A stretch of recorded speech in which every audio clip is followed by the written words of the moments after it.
roll it up, let it slump. Roll it up, let's roll it up. Talk about it, be about it, take another shot. Hey, yo, what's going down? I'm OD, and this is SlumpedSessions, the show that is the culture. This episode is brought to you by FishScale84. Head over to fishscale84.com. Check out the site. Check the merchandise out there, man. Buy something, support, and Reneka App Builders. Shout out to Reneka App Builders. Head over to RenekaAppBuilders.com. Get you an app. Get you a website. Step your app game up. We got JLyric. What's good, man? What's good, man? How you doing? I'm good, man. Appreciate you having me, man. I appreciate you. Look, I'm out here. At that 10-12, man. Got the that 10-12. nice. I'm out here nice. dripping on everybody. Real nice, man. Real nice. So I kind of want to start it out, man, with who is JLyric? Man, JLyric is just a normal dude, man. Just a poet walking through life, man. Okay. Just a let me rephrase that. Just a black man walking through life. You could be a poet too. Okay. You're a poet. All right, yeah. Come I on agree now. with that. All right. I'm just a poet who's walking through life trying to keep his cool. Okay. Is it JLyric or is it JLyric? It could be either or. Either or? The acronym actually stands for something. I don't really talk about the acronym anymore because, just let the music kind of speak for itself. We got to know. What does... But it stands for J understands spirituality. Okay. Yeah. I mean, people are going to want to know, especially whenever you have everything as the acronym. I was kind of curious just myself. Yeah, of course, man, yeah. So, where are you from, man? I'm from Houston, man. Houston. Yeah, from shout out to the big boss one time, man. My boy Christian Lace, man. Hey, my boy shout out to Christian Lace. Fish Scale in the building, man. Oh, but, yeah. Yeah, man, I'm from northwest side, Cypress area, man. Okay. Yeah, like the favorite thing for people to say about Cypress is, it's a lot of white people. but it really is pretty brown over there. Oh. Yeah, man, it's pretty brown in Cypress, man. How is it? I mean, you say it's. I guess, is that like something people don't really know, or? Nah, they don't really. You gotta live there, be around there a lot to actually see that. They just equate with, in every pocket of Houston, you got your nice homes. You know what I'm saying? You got your affluent area, but you got your nice homes, and they accumulate. I'm sorry, they equal Cypress to having nice homes to being upper middle class or some shit, or just sedity and bougie and shit. But it ain't like that at all, man. It get rough out there from time to time. Okay, it's rough out there. It get rough out there from time to time. So, I mean, growing up, did you grow up in like kind of a musical household? Did anybody? Oh, yeah. People doing music? Oh yeah. Well, not really doing music like to the extent that I'm doing, but man, it used to be ballads in that house between my parents. They used to sing their ass off. And a lot of people don't know that because that's just something they did when they thought nobody was looking. Yeah.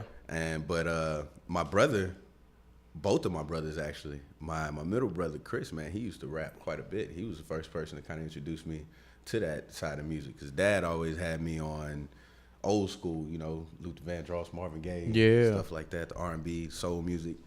And actually the first song I actually like rocked to and memorized as a kid, man, was Triumph by Wu-Tang.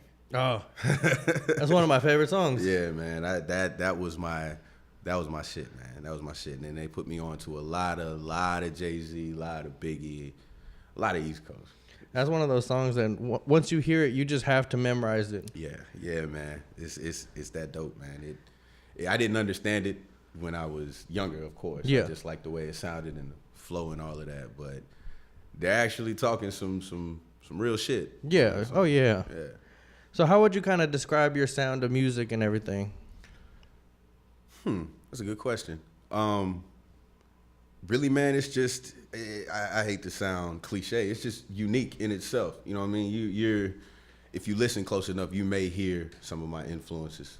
Like I would off rip, just like the majority of the rap game, Jay-Z is just a heavy influence. Oh yeah. On me rapping and stuff like that. And really, like, I don't say it a lot, man. Ghostface Killer. I really like Ghostface.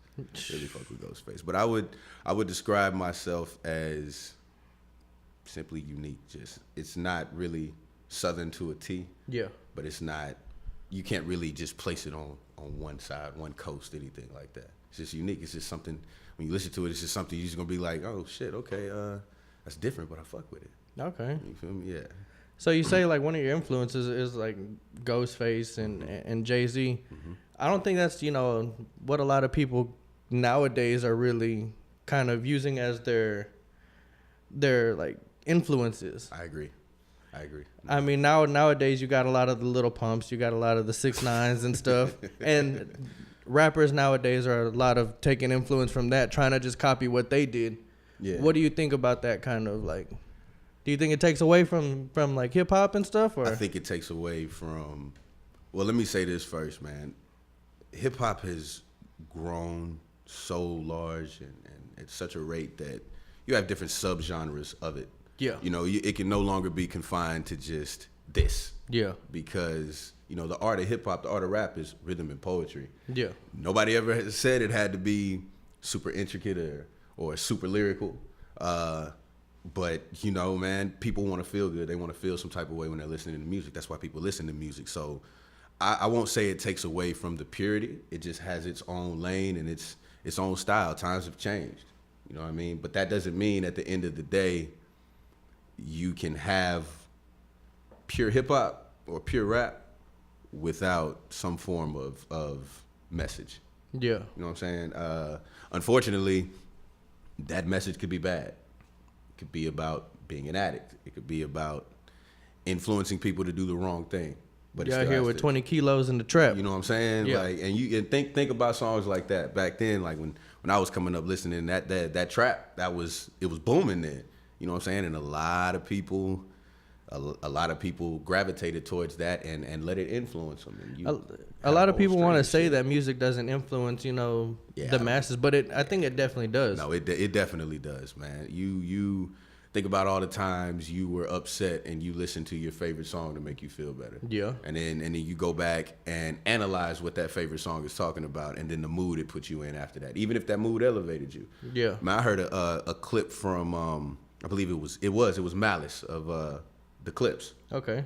He said they asked him about his transition from hip hop into gospel. Yeah, into being what is it, pastor, right? Yeah, I don't want to say yes because I don't know, but Okay. I would not be surprised. Okay. But he said something that stood out to me. He was just like, think about the type of music I made. I'm paraphrasing, of course. Think about the type of music I made and what some of these people were listening to when they went out and committed a robbery or did a drive-by or something like that. And the words that I was saying in my song hyped them up to do that.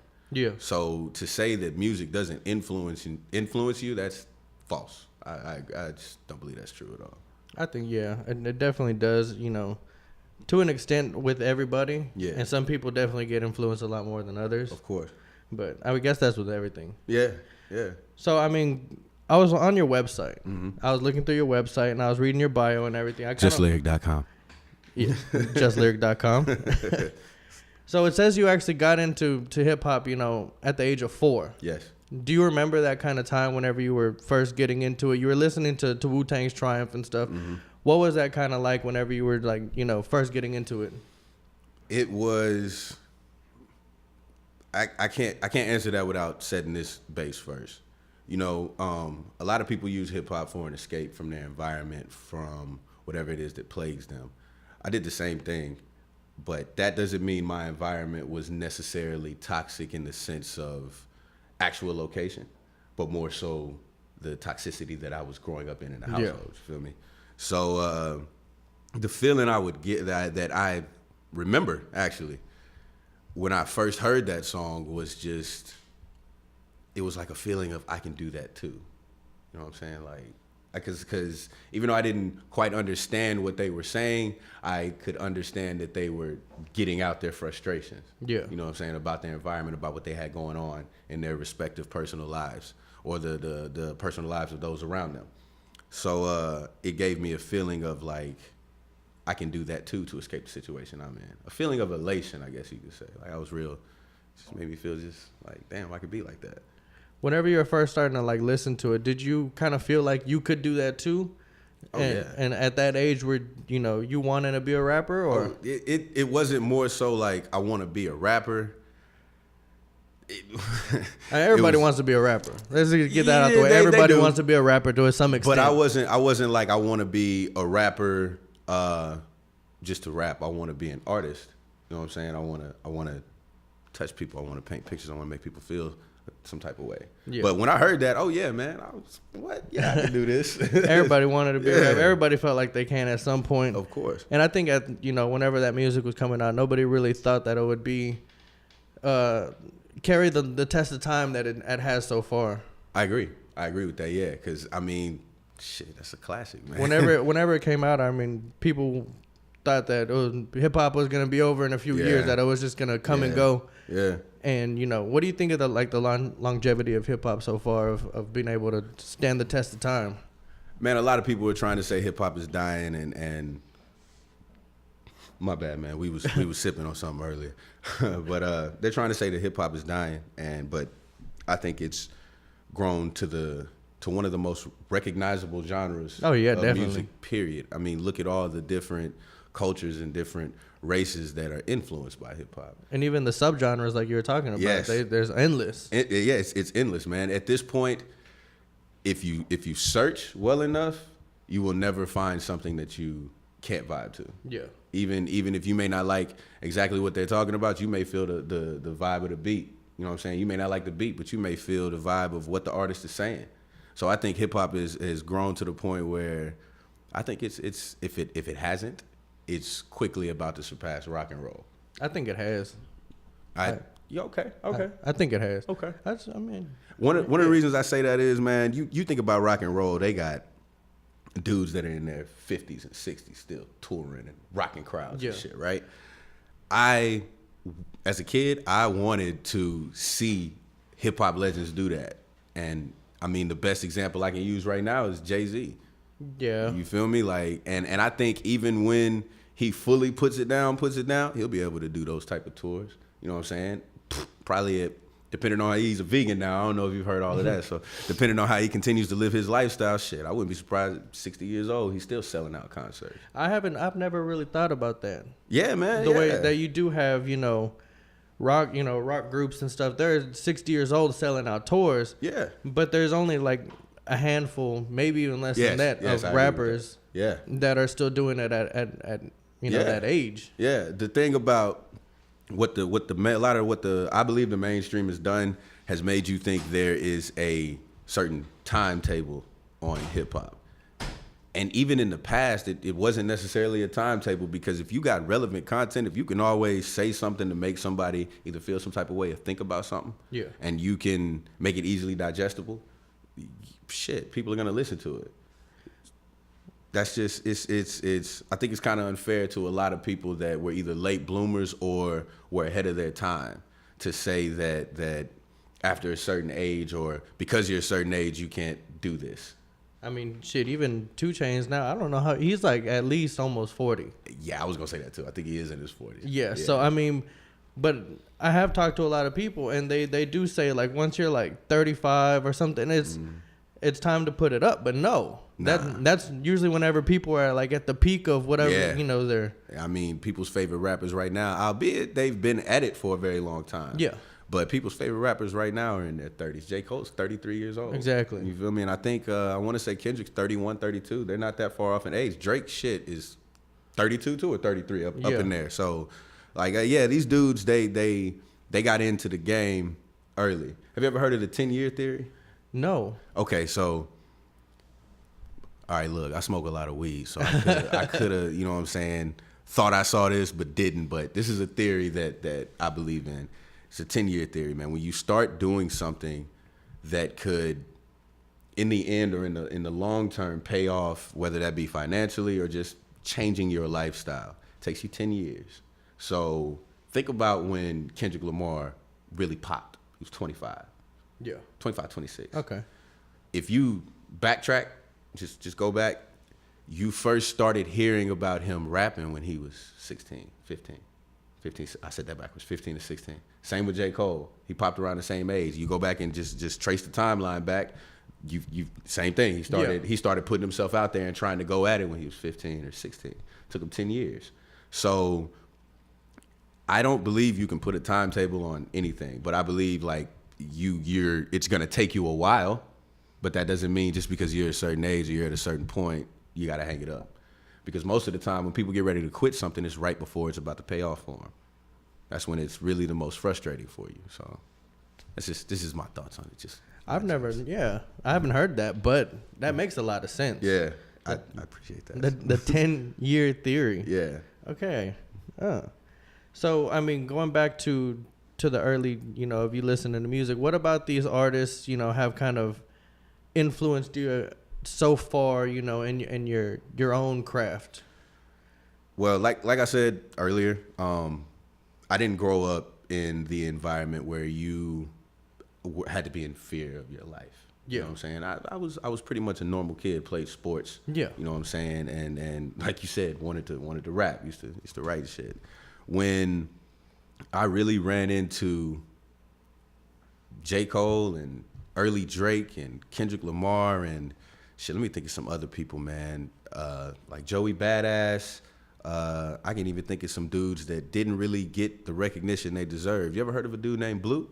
Yeah, I have. Blue, I fuck with Blue tough. I So like I was starting to listen to these dudes because I got tired of really hearing about niggas selling weight and killing people and going to jail and shit like that, because that wasn't me. Yeah. So those dudes, when they came out and they were just speaking of like, yeah, some of them still grew up in the hood, but they were still trying to be normal kids. You know what I'm saying?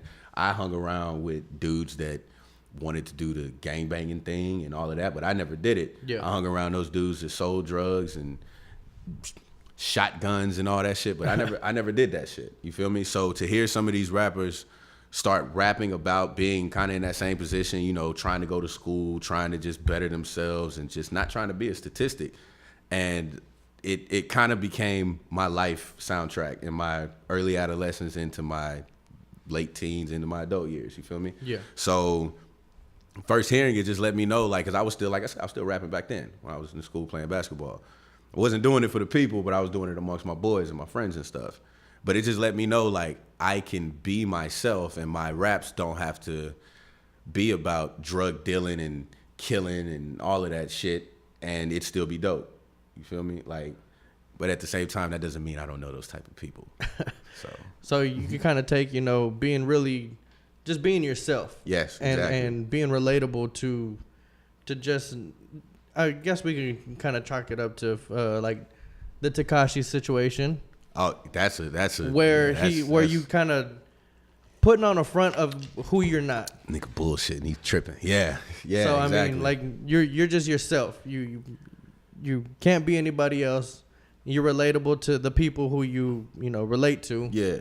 And like him, you're not trying to put on a front for nobody. Nah, man, it's really a sad story with that young man. Yeah. Like it really is, because I think he had potential to do not like great, but definitely change his situation around, and he kind of just dropped the ball. I don't think, you know what? I'll go on record and say, man, I don't think him personally dropped the ball. I think the people around him influenced him to do that. Yeah. Like, think about now when dudes with the new era, the new wave of hip hop, when these young cats are getting online and, trying to push their music and all of that. The ones that have really started creeping their way to the top or just creeping their way to be noticed, they're always doing some fucked up antics. Yeah. You feel like they're trying to do something to garner a lot of unnecessary attention. They're out there clout chasing. Like, that's just the perfect way to put it, man. Clout chasing. Yeah, shit, I'm showing my age. I don't even like using that term, but that's what they're doing. Yeah, but it's exactly what you're doing. That takes away like that's not really hip hop. Like, let your music speak for you. But these kids, man, they ruining their lives trying to get people to just look at them. And with his situation, man, he was told by a lot of the legends that have already done that, like, to switch it up. Like, just watch yourself, because yeah. they peeping what you're doing. Yeah, and he didn't want to listen to nobody. Listen. And that's now you see where he ends up. Like, I saw something this morning, man. I don't know if it was from TMZ or whatever, but he pled guilty and he's facing up to 47 years or something like that. How old is he? Is he like 19?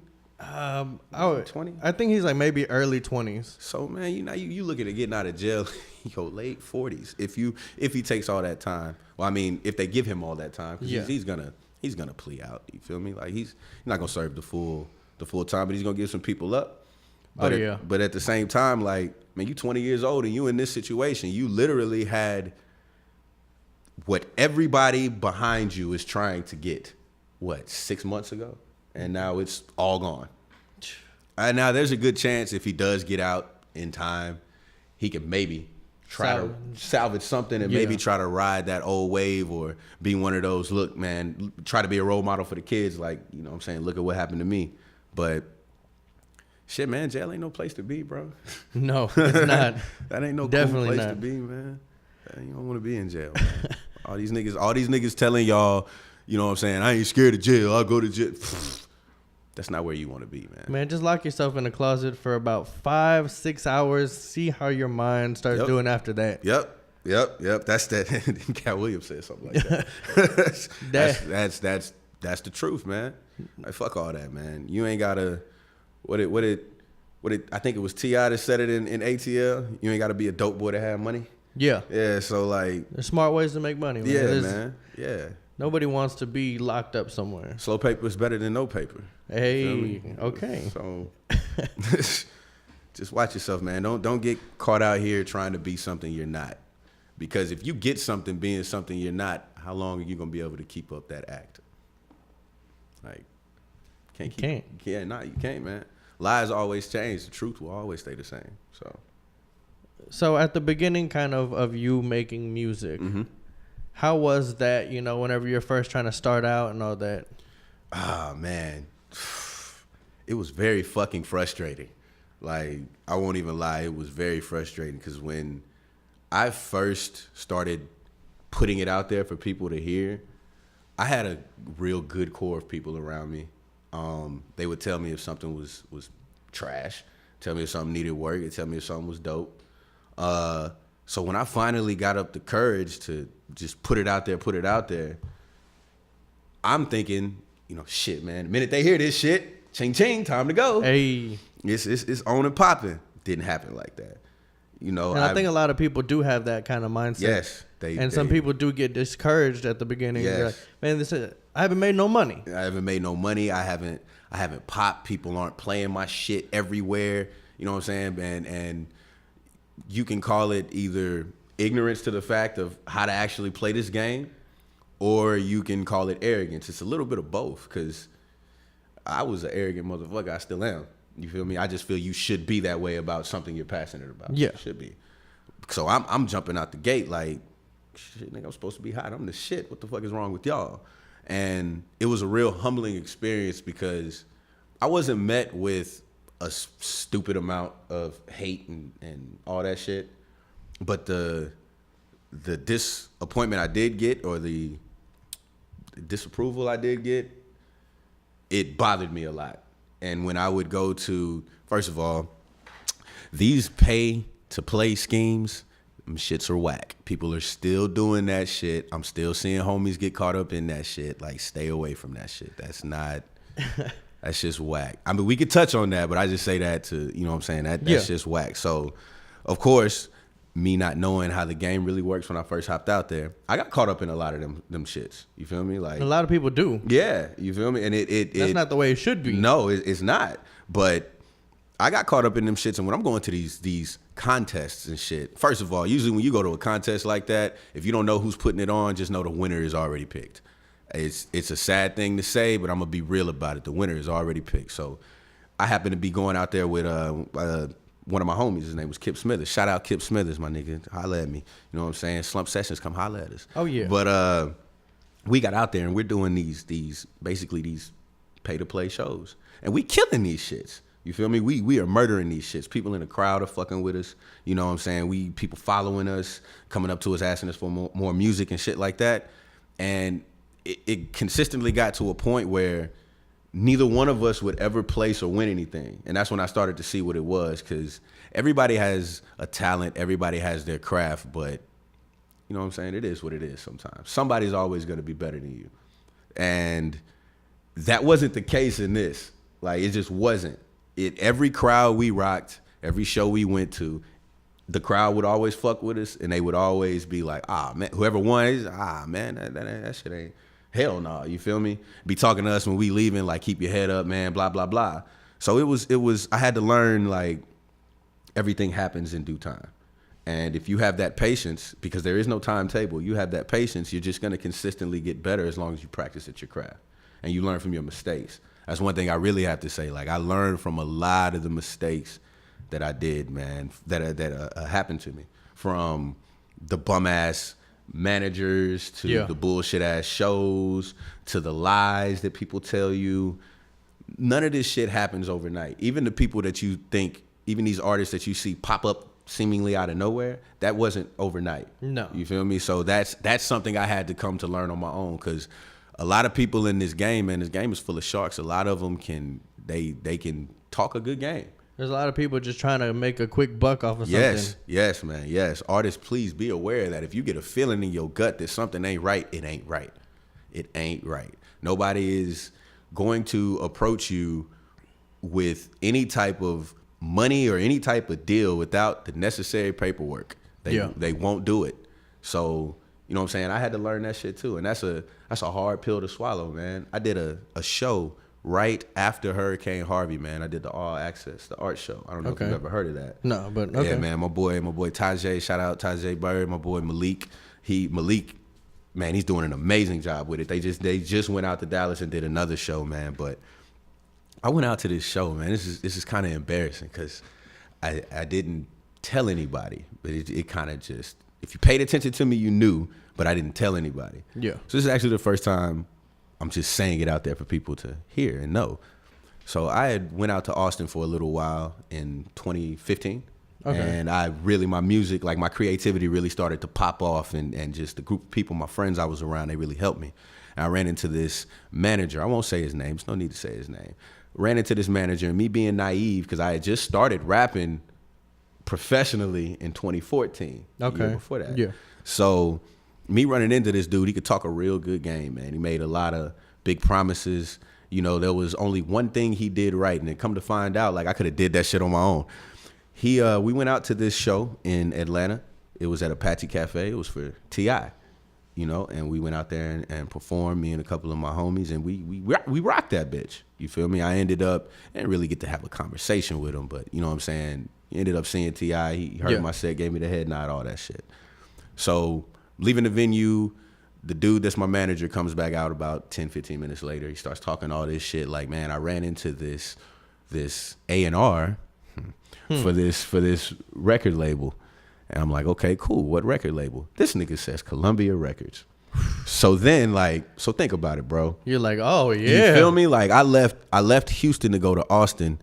And when I went out there, bro, I ain't have shit. It was just me and my dog. I ain't have shit. We was sleeping in the car. You feel me? We sleeping on couches. All for this music shit. We going downtown during South by Southwest, rocking shows, doing all this shit. I'm thinking, all right, cool. This shit is paying off now, right? You hear something like Columbia Records. So shit happens in Austin. Yeah, I come back to Houston, end up getting that show. I get on stage to do, I was going to do a little poem.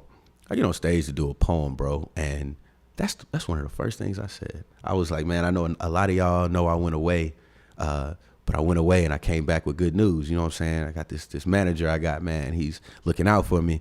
The word is, you know what I'm saying, I'm about to do some shit with Columbia Records. So everybody in the venue, they start cheering and shit. You feel me? Go on, do my set, blase, blase. Never happens. Never happens. I'm hitting the dude up about it. I'm trying to talk to him, trying to see contracts, because I do know a little bit. Yeah. Trying to see, man, there's going to be some kind of paperwork there. Yeah. He just kept avoiding me. And then eventually shit just stopped all completely. That sent me So he just like kind of ghosted you. Yeah. That sent me into, bro, such a rage and depression. And man, I was mad because I didn't have much when I was out there. The money I was scraping up, like, I was putting it into the music thinking that you doing something and you just taking shit. So like, man, it was a humbling experience starting, you feel me, to the point that I'm at now, to where I'm just like, nah, this shit's gonna pop off. It's just when. You feel me? We're making the right steps. So at the beginning, whenever you get in your start and stuff, on your bio on jLyric.com. jLyric.com, baby. Go visit that one time. You were, talking about how you were battling and stuff. Was that like actual battling, or was that just kind of like you and some friends and? Oh man, nah. That was actually just like, so when I graduated high school and went to college to play basketball, I was hooping in high school too, and I had a real bad injury, and the injury, it set me out the whole season. I tore my ACL, and I was still just blessed enough to get a scholarship. So when I'm at school, I'm rehabbing and shit. So the only thing I really can do in the dorms in the summertime is just rap.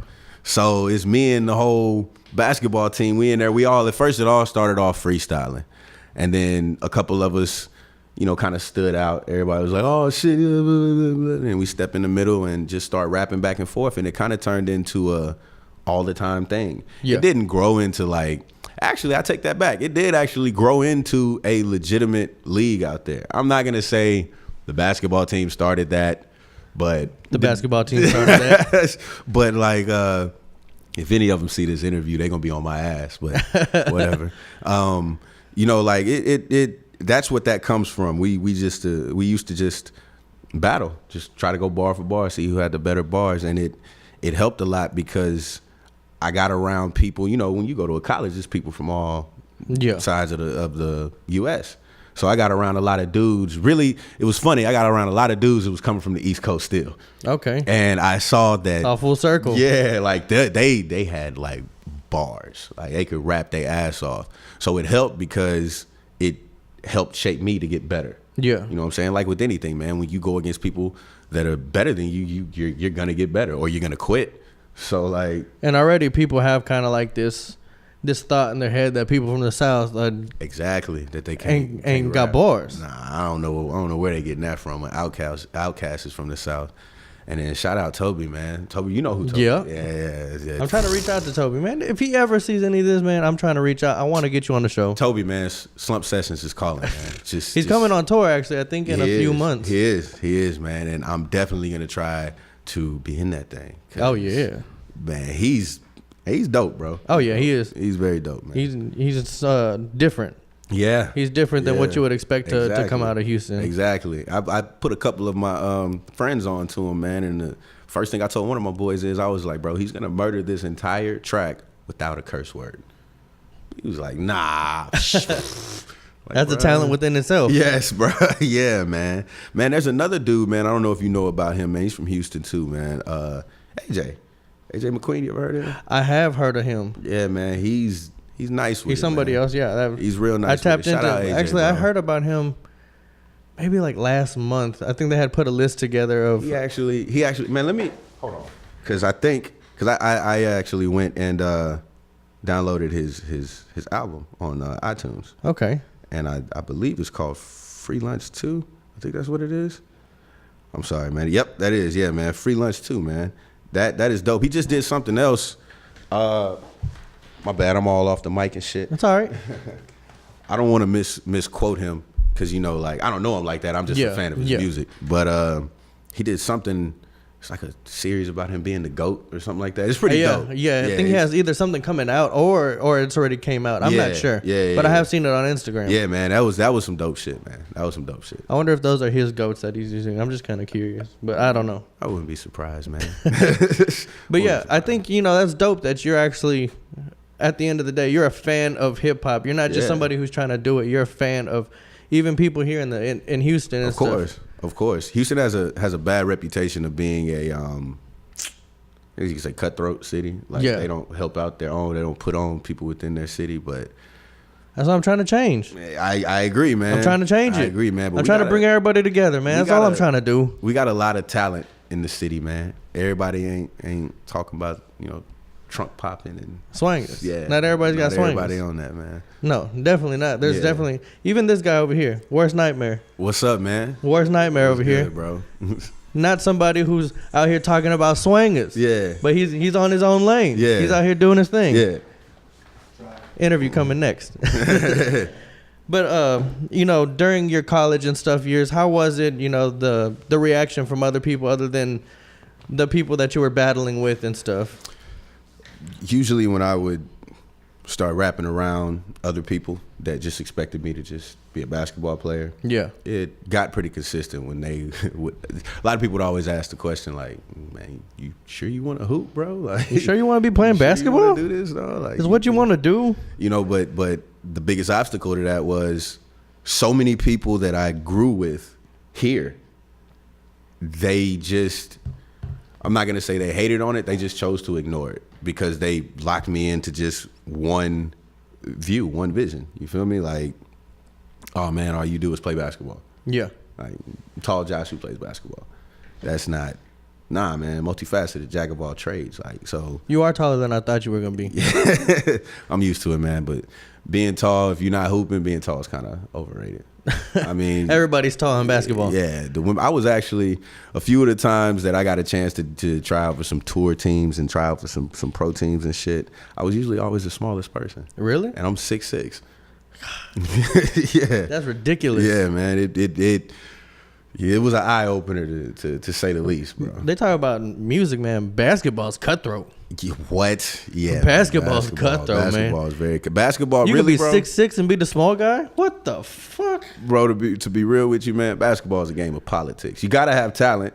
You feel me? You gotta have talent, but it's a game of politics. It's about who you know, because there's a lot of dudes that are playing pro that I know they got there just because of who they knew, not necessarily because of what they could do. You feel me? They could all hoop. They all had talent, but it's just like, I know you. A lot of it's like, I would think is what college you go to and what coach you know, and the coach, kind of knows people and yes and no. Of course, if you're in one of them you're in one of the top tier D1 colleges that are getting TV time on ESPN and you doing your thing, it's gonna happen for you. But bro, you'd be surprised at how many Division II, Division III, NAIA, you know what I'm saying, JUCO ballers and shit like that are hooping overseas, like living good, because they just had the talent, and they may not have known the right avenues to get to that big stage. I mean, I don't know too much about him, but fucking Jonathan Simmons, man, he got to the NBA through the Fondy Rec League, for the most part. You feel me? Like coming out killing these niggas when they came down here to play, and got noticed that way. You dig? And he's playing for the Orlando Magic, so. It's you gotta have that talent, but it's always about who you know, and of course it's about an unyielding grind, bro. Like you just never stop, man. Just never stop. Yeah, that's with everything, with music, with whatever you want to do in life. You just never stop, because you're always gonna have more naysayers than you have people who agree with you until it's too late for the naysayers to agree with you anymore. You know what I'm saying? Until it gets to the point to where everybody knows your name. Now those people that were saying not to do it are looking foolish. But so many people get caught up in looking at the people that are saying, nah, you shouldn't do that. To see the bigger picture and things and see where you're going. In music, man, if you have 5 people, if 3 of those people say no, but 2 of those people say yes, you won. Because 2 people enjoyed what you're doing. Yeah. Those 2 people are gonna go tell 2 more people. You feel me? And so on and so forth. That's another lesson I had to really take in. You feel me? Because I do have a few fans. I got a few people who rock with me through everything. And it's been steadily growing with me continuing the process and continuing to stay focused. So just, man, that I had to get over being discouraged from the people that were saying nah. Yeah. Or who just chose not to listen. So, yeah. So what has basketball kind of taught you about, any kind of lessons that you've brought over to the music? Or you better be fucking disciplined. Disciplined. You better be able to deal with people talking shit and understand that every time somebody says something that doesn't deserve a reaction. And the best example I can use from that from basketball is coaches that will just not shut the fuck up. Oof. Like that just scream at you and just talk shit just to talk shit in a form of motivating you. Like that's the people that those are your haters, so to say. You feel me? So like whenever you start doing this shit, or while you're doing this shit, you're gonna have people that's just like, man, I don't fuck with that shit. And they're gonna say it in a sense like, I don't fuck with that shit, to try to make you feel like you're trash. When in reality, everybody's not gonna fuck with your music. Yeah. You feel me? Like even people at the top, nobody. Yeah, you know what I'm saying? Everybody don't like Kendrick. Everybody don't like Big Crit. Everybody don't like J. Cole. You feel me? What was that song? At one point, people were saying Little Pump is lyrically better than J. Cole or some shit. Man. So like that's the lesson was, man, just you better be disciplined and you better have tough skin, which is it's an ongoing lesson. Yeah. But it's one that I know. So you do poetry and you like to read a lot and stuff. Mm-hmm.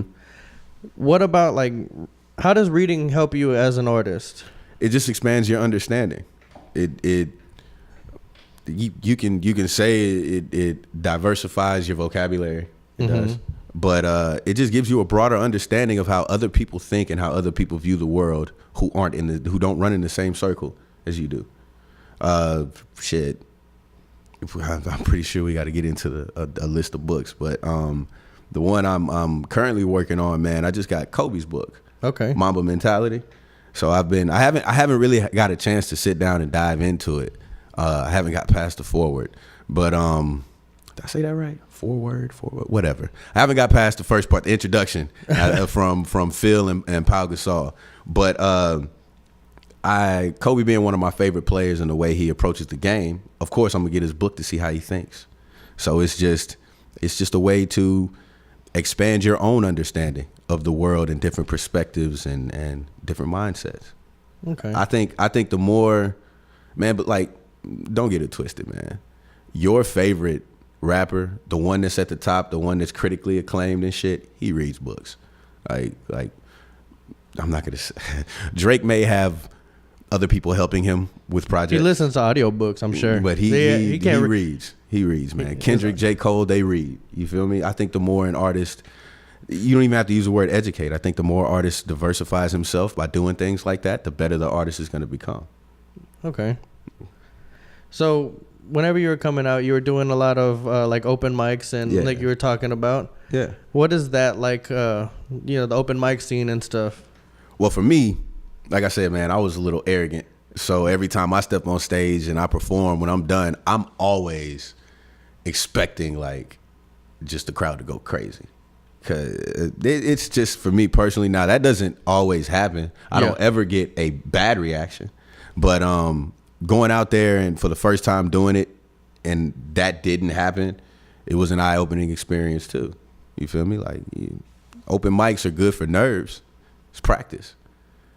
That's what I say about that. It's practice. It's practice. It's practice. Yeah. And then, I mean, like the story you told, you don't want to go into an open mic and somebody just approach you off of some shit and try to run with it. Yes, because that does happen too. Yes. Motherfuckers love to try to, man, they just love to try to sell you dreams, man. These sharks love to sell you dreams. And if it means they can take your money or they can capitalize off your talent in whatever way they feel fruitful, they will try to do it. And if you are naive, you will fall for it.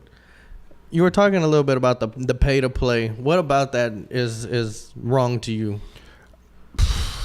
Man, shit, where do I begin? Like, I have some, people on my Facebook and stuff. They're always talking about the pay to plays, how that is the complete opposite of what you should be doing as an artist. I mean, all right, cool. So the best example I can use is you hit an artist with, hey man, you can perform at this venue if you pay me $300 or you sell 20 tickets at $20 a pop.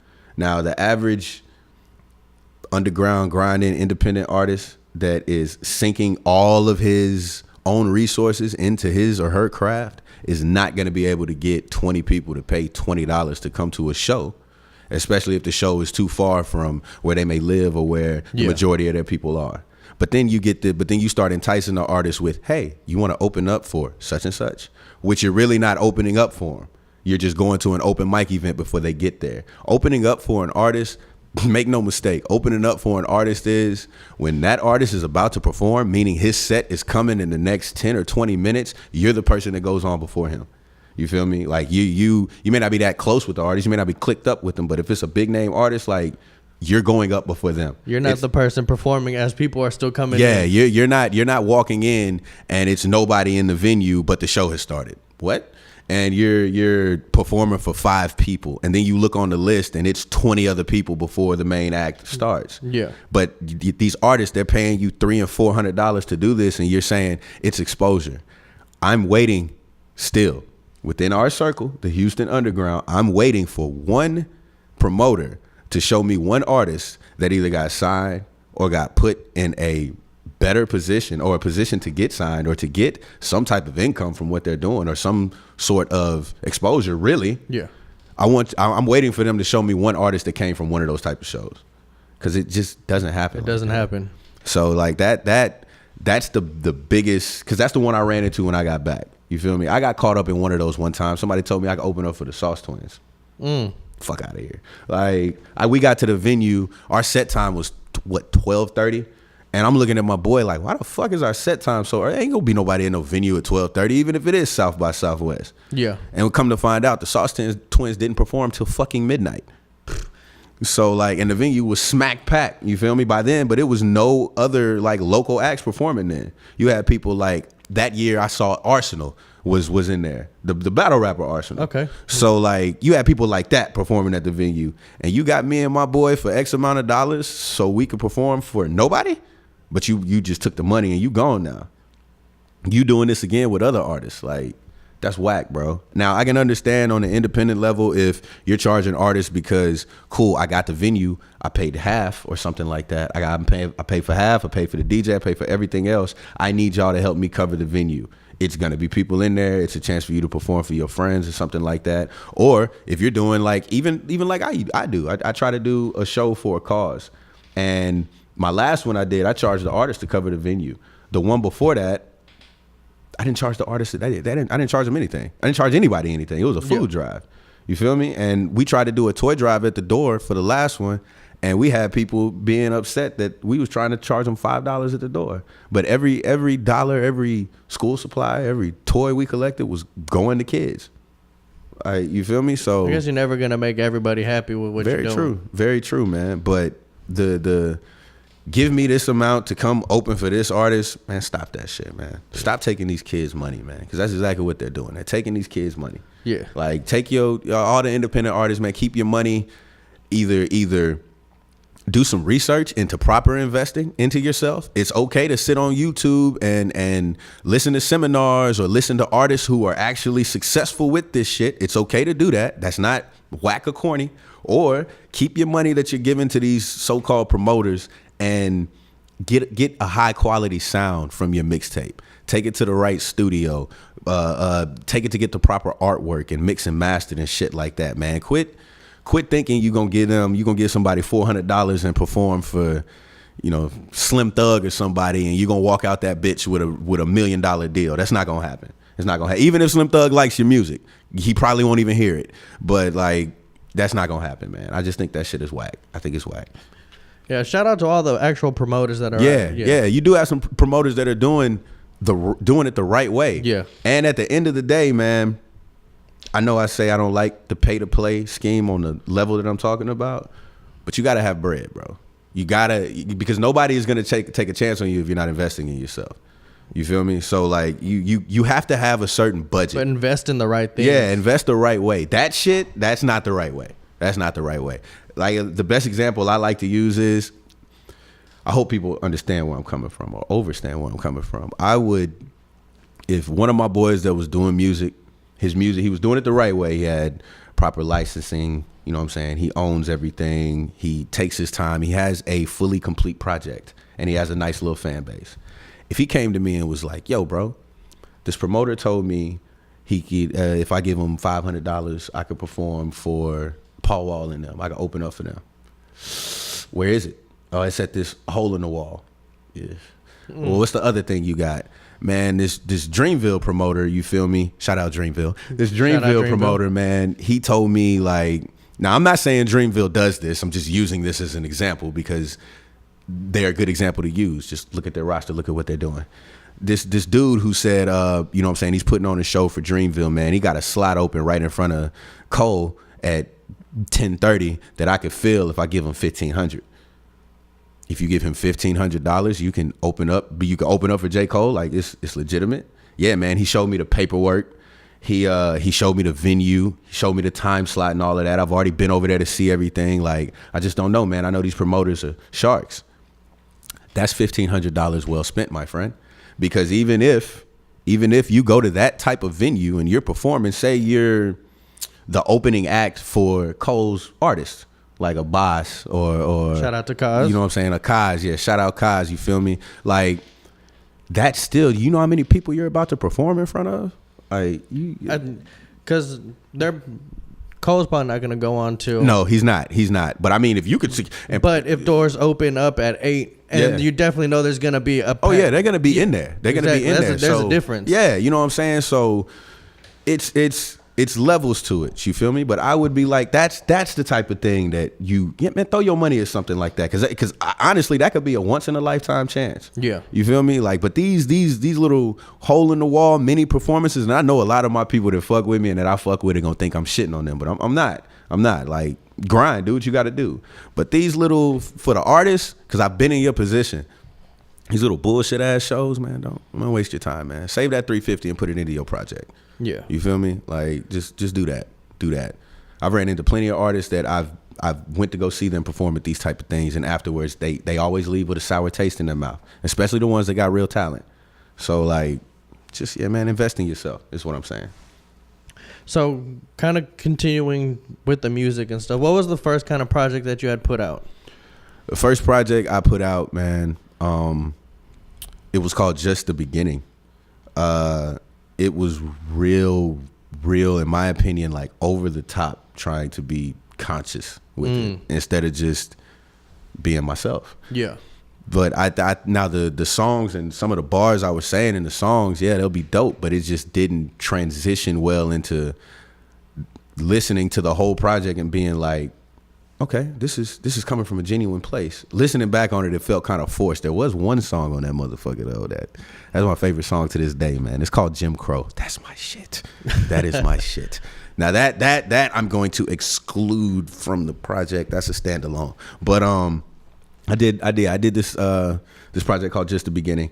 I was really trying to come out the gate to let people know I was different. I wasn't on the same swag everybody else was on, trying to be conscious. And looking back on it, like, I needed it. I needed that to happen to get to where I'm at now. But I just wish I probably would have approached things differently. Wasn't a bad project. What was the response whenever you put that one out?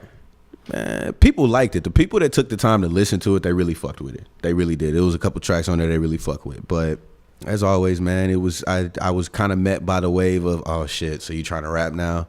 You feel me? And when you get hit with that wave, didn't you play ball at one point? Exactly. Yeah. When you get hit with that, people are automatically making up an excuse to dismiss what you're doing. Yeah. Because you people miss out on stuff like that. I went back and listened to some of my homeboys that were older than me that did the same thing. They quit. They stopped doing it. They had families, you know, shit, life. Yeah. But I found a lot of gems, like a lot. I was just like, yo, bro, you was rapping like this, blase, and then that turns into another story and more wisdom. So the response was, I guess you could say, like, kind of lukewarm. And I definitely think, you know, whenever you're a conscious rapper, it's definitely harder to sell it to somebody than somebody who's out here just making some vibe, turn up music. Yeah. Because I always think about it as people are going to like or not like what you're going to say within the first 10, 15 seconds of a song. Very true. Very true. That very either true. They're going to hear it and like, okay, I like this. Let me finish listening to it. Or they're going to hear it and be like, I got to actually sit here and listen to this. Yeah. I'm going to. Yeah, I'll come back to it. Maybe it'll pop back up another day or something. Yeah, you're completely correct, man. But I think there are cracks in that theory too. Because you ever heard maybe one of the artists that you like, they doing a freestyle live or something, or they just put out a throwaway track, and because it's your artist, you're gonna listen to it because it's an artist you like. Yeah, that's but true. They start off like slow, not maybe slow as in pace of the song, but just like, okay, man, I know he can come harder than this. And then halfway through, near the end of the song, you bobbing your head like, damn, he killing this shit. Okay, yeah. You feel me? Like that happens too. That happens a lot. People will hear something at the beginning of the song and be like, I don't fuck with it. And then one of their homeboys or something be listening to the same song and it'll be at a different place and they be like, yo, what is this? Oh man, this such and such. This is that dude? Yeah, like you already killed off any chance of you hearing anything because you was just like, nah, I don't fuck with it. I didn't like the way it started. Yeah, it's something true. like that. But people are people, man. People are people. They gonna do what people do. So let's just jump ahead to your latest project that you put out. Yeah. How was it like putting that one together? And what was kind of the going into that? How was that? The Lyric Lounge. Yes. Man, the Lyric Lounge was all about what happened to me in Austin. Okay. Yeah, it was, bruh. See, it was just bad, man. I just went through a lot of shit out there. One day, when I eventually came back, I was really just sitting in my car. I was smoking a blunt. Just having a shitty ass day. And I heard the first beat, which is the Dollar Bill song. Yeah. I heard the first beat, and it all just... Different beats, definitely. Yeah. It was a lot of different beats on there. Yeah, because it was... But ironically, man, when I sat down and started searching for what the sound I wanted, each one of the beats on there came right after each other. Okay. So it was all just like, here it is. What are you going to do with it? But in every song, there's a little bit of truth in every single song on there. You feel me? Truth about the situations that happened while I was out there. From, what I'm saying, my homie creeping around on his girl with his homie's girl. Very vivid song. If you have a chance, go listen to it. Like the one a lot of people talk about is the Sleeping with the Devil song. Yeah. Yeah, that was very, very true. That was just a bad situation from the jump, man. Very, very pretty girl, very lost, naive girl. And in me being lost at the stage that I'm at in my life, misery loves company. So instead of me building this person and trying to help this person out of their darkness, they just pulled me into theirs. So you just went deeper into it. Yeah, just went deeper into it, man. And then you get to songs like No Pity and Lost. Like No Pity came about, I was in the midst of that depression, just sitting in the middle of it. And I was just like, well, fuck it. I can't feel sorry for myself. Like, I did this. And Lost is kind of the same story, but that's just about a situation, family situation. Yeah. You feel me? So that came from a lot of pain, a lot of frustration, a lot of anger was in that. But I mean, that's where it stays. You feel me? All that shit's going now. How is it putting so much kind of like emotion and stuff into your music? Is that like therapeutic or? It is therapeutic, but you got to be careful, man, because if you're putting all of that pain into something and you keep going back to listen to that same pain, you just going to continue the cycle. Yeah. And me putting it out and not necessarily getting, again, the response I expected, but a much better response than the first projects I did. When you put so much emotion into something and you don't get that same emotion back from people, that shit can be heartbreaking. Even if it's not really on that scale where they're like, we didn't fuck with it. It's still just like, damn, man, shit, I put my all into this and y'all still ain't fucking with it. But going back and looking at it again, nah, man, people really liked that one. They really liked it, the whole project. What about, I think it was before, the Little Black Boy was before this project? That was before that. That was when I was caught up in the bullshit with the manager. Oh, but okay. Little Black Boy is exactly what I want to do with music. From the story to just the way I tried to compose the video. Of course, that was my first time doing it, so now I know a little more and can do a little better. Yeah. But that was I really enjoyed doing that, man. I like Little Black Boy a lot. What was the message and stuff behind that one that you were really trying to get across? And just being automatically accused of wrongdoing because of your skin color. Yeah. And man, that shit was just prevalent when I was out there. You feel me? I was running with the wrong people, but always I was always ducking police officers, always being accused of some bullshit, always being caught up in some bullshit just because I was black and I dressed a certain way or I looked a certain way or because my hair looked a certain way. So man, it was tough, man. It was just tough being out there. Okay. But I needed to be out there to grow. I needed to. So with the Lyric Lounge and everything, do you have any new music that you're working on? Any new projects? Or I do, man. I have this song I'm kind of on the fence about putting out. It's a song for the ladies, really. It's called Kryptonite. Okay. Like it's ready to go. I'm just waiting for that right time to just, here you go. You feel me? Why are you like skeptical about putting it out? Or Because what's coming after it, the actual project that I'm working on is nothing like that. Like I have something I'm working on right now. Now the title is tentative, but it's gonna stick. It's just called The School of Thought. And it's a lot of the music that I did in the past was real aggressive, and it was full of a lot of just anger, frustration, and pain and shit like that. The School of Thought is not that. School of Thought is like, there's another side to this. Like, damn, nigga, be happy. Like things are better now. Like, yeah. So you feel, so that's what's coming. But Kryptonite, man, like in my opinion, there's a lot of things that come into releasing a song, season, what people are listening to, what people are feeling, especially if you're not popular enough to where you could just throw out anything and they're gonna fuck with it. So it's just what I'm doing this go around, man, with everything from 10-12 to the music to all of that. Like it's all about patience. Okay. It's all about patience, because that's what I had to learn, man. And timing. Yes, that's really exactly where this came from, man. 10-12 came from. It was born in the 12th hour of the 10th month. So 12 o'clock, okay. 12 a.m. October 1st is when the shit just hit me like a ton of bricks. And it's actually numbers, but the whole of it in itself stands for hope. You feel me? Like the Superman sigil stands for hope. When this shit came about, man, like I said, I had been just going through it. I was still doing music earlier in the year. I was just going through it. And really, like, shout out to my designer for this, man. Shout out to Tay, man. She's gone right now, but I miss you. Can't wait for you to come back. She came around at that time and kind of just blew all this shit up.